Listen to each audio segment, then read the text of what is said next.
Hello everyone, hope you're doing good. Sometimes we face a lot of problems while accessing any website. So clearing out the cache from the Chrome helps a lot. And it is a very simple process, yet we don't do it unless we see it. So let's get started. So open Google Chrome browser and at the top right corner, you see three dots. So we need to click on that. And then we need to go to More Tools.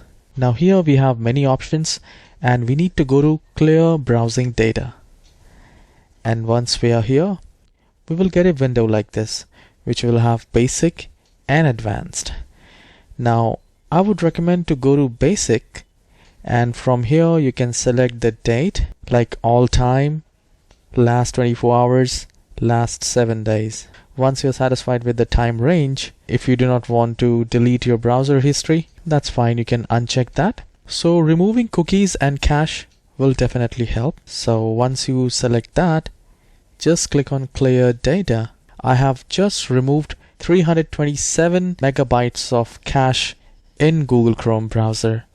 So once I am done, I just have to close the Google Chrome and reopen it.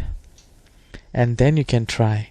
Let me know in the comment section if it has helped you, or if you have any kind of issues, please let me know. I'll surely help.